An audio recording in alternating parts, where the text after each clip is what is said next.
Un. Hello, and welcome to Behind the Duvet of Beyond British Shores. I'm Abby Louise, and I wrote this, and I played Jenny Flint. Hi everyone, I'm Cass, and I played Nico. Hi, I'm Chelsea, and I play Rian. And I'm James York, and I'm the first-time director of Beyond British Shores. Do you know, I can never do these things and not be giggling when everybody else says their names.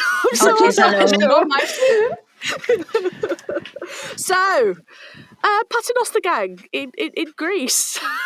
We've gone on location, darling. Yes, I feel like, in every single daytime television program, they have that one episode where they go abroad. Mm-hmm.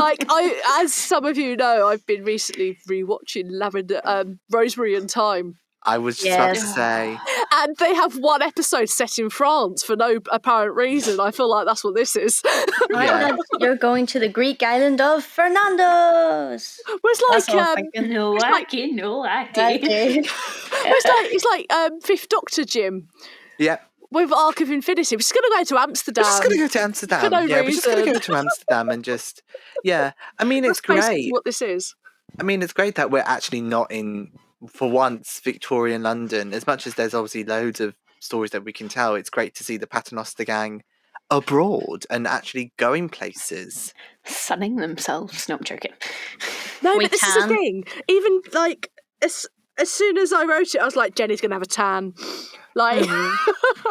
They're too busy getting down and dirty in the sand, my love. I know, but this is the thing, because they've got that voyage over, and Jenny's circus girl, isn't she? So she's just going to be like, oh yeah, sun and sand, yeah. She's there getting her olive coloured skin, and Vash is like, hello, my love. Ooh, this is a fetching look for you. You suited so well.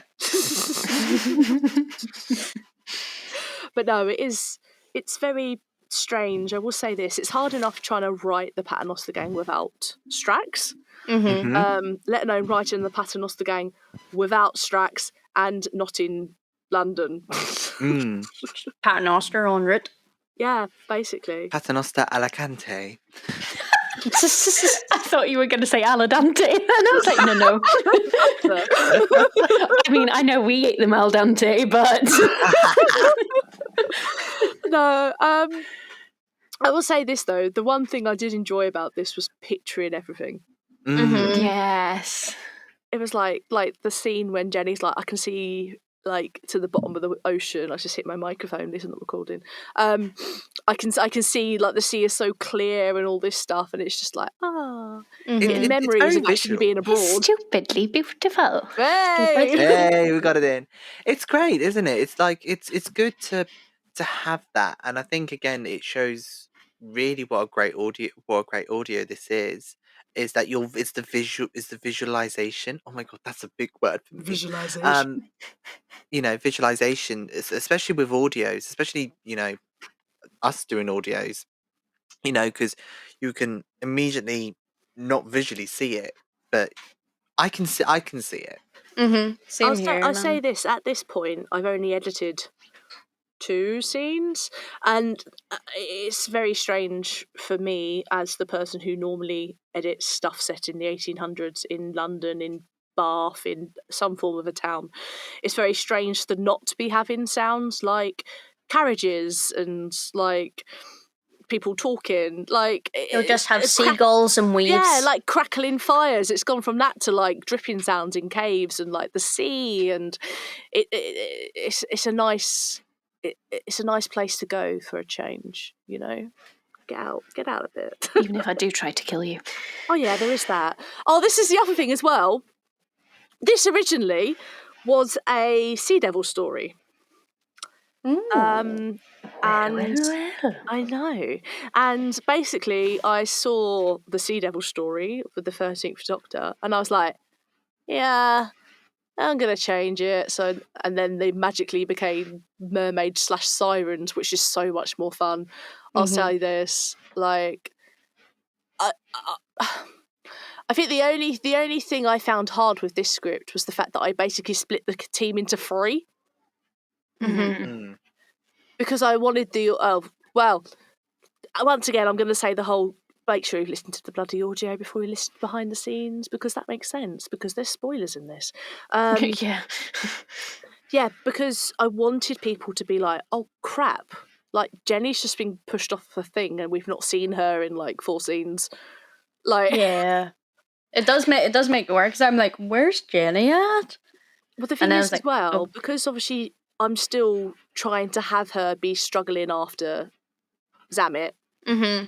and I didn't want that to interfere so much with the story because that I think it's really cleverly done the way you've done it, though. Mm-hmm. okay. I think you can visualize it more, and you just visualize like the individuality of every character and like the wee mini stories that they have, and then whenever they come together, it's like, haha, we are the dream team again. Huzzah. It was just easier because I didn't want the story to be focused on Jenny. That was her Mhm. story. Her story was the last one. Mm. So fair enough. Basically, she spends most of this audio sat on a beach having a mental breakdown. But you didn't need to see that. You didn't need to see it. Like the story. This story in my head is more about Cooper. This is more of a Cooper story. Mm. Because we do everything in threes because the one after this one I haven't written, somebody else has written, and that is more of a Vastra story. So it's quite nice to kind of divide them between the 3 of us. Yeah. No, and that's really how it should be. I think it's the case of, especially with this very new Paternoster gang, or the prequel Paternoster. You know, obviously you want to give each of the characters their time to shine. And even though, you know, at this moment, you know, we still got the remnants of what happened to Dr. Samet, and it's great because it links, you know, it links the universe, the Paternoster universe together, so that when, you know, you do listen to the audios and you kind of think, oh, okay, I can remember that because so and so, or like I remember that because of Before Vastra, and you Whereas know, like this particular 3 group stories we've called the storybook arc. And that's purely because all the way through Jenny's got this storybook. And that's like the main feature throughout this whole thing. Is that fucking storybook. Kath! First lead role, Yes. darling. Hello. Hello. Hello, darling. Oh, God. Like boom. Boom. So, yeah, you hadn't. I think the only thing you've done like bit parts previous to this. Yeah. So for me, like as a lead role for this one, for myself, it was really nice to be able to like delve into like a proper character. So obviously, because the other people I have played have been quite small in comparison, and it really is just like one scene and done, you don't have that chance to kind of learn more about the character. So as like Nico being this seductive, sultry mermaid, it really does just kind of allow me to play, if you get me. Like I was really excited, especially when Abby sent me parts of the script to have a look at, ready to audition and stuff. I was like, oh my god, oh my god, oh my god, he's so excited. I was like a little kid in a sweet shop because I could already envisage it just from the lines I had seen, and from like Abby's little cues of we need sultry, we need sexy, but we also need that kind of harsh, you are in charge. And I was like, yes, we get to play. I'll say this as well, like this is like my dream cast. Like the people that have been cast in this, like the leads, like Liam, Sam. He's so underrated, that boy. And then obviously you two as mermaids is just like we love it.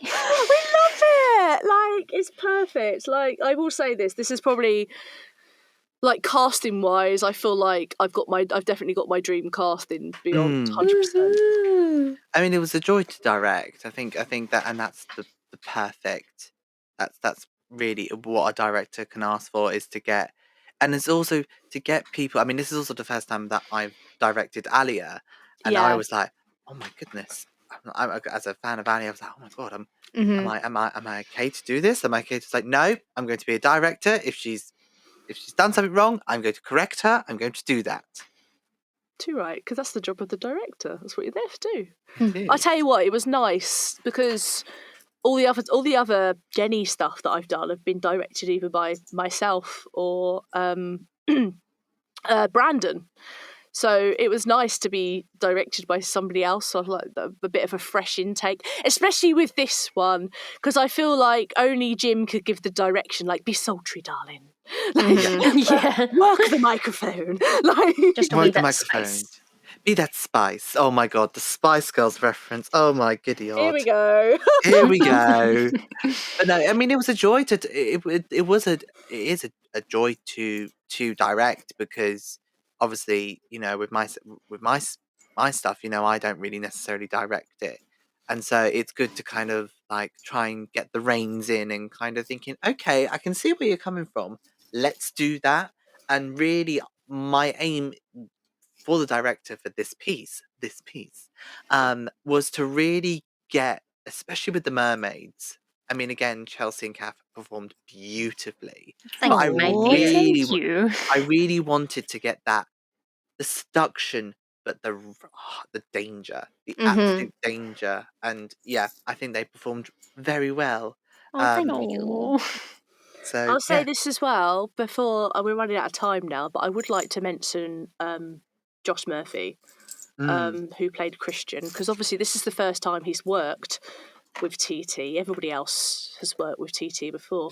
And this is the first time he's done any form of like live recordings, and I do think, like, as a first, like, it's quite nice because he only had one scene, so it wasn't too much of a push. But I do think it's nice to have had that experience now of recording live, because I know we always big it up. Yeah, it's very And different though. That's the thing. It's a yeah, very different experience from when you're just sending in lines to somebody. And then mm, actually, like I've mentioned this before in a lot of like, behind the duvet stuff, but it's so much different and so much better because even though you don't have that person physically, you have them there to like bounce off and bounce and match the same energies off and everything, which we is meant I think is the best thing. literally we mention it at most behind the duvets. Yeah. But it is the one thing that I think helps TT stand out from the crowd just a little bit. But it's just nice. Like, if you want the opportunity to do live recordings, try and keep an eye open for our casting calls, because even mm. if you just had that one scene, it's a valuable experience just It's being able such a to record dream. live, isn't it? Just Genuinely, I can say that from the bottom of my heart, because like, you think where we first started, like when we were doing the script reads and stuff, and like to be able to do that live and record is incredible. Absolutely I can't incredible. picture scenes like, that scene when Nico's like winding up Vastra.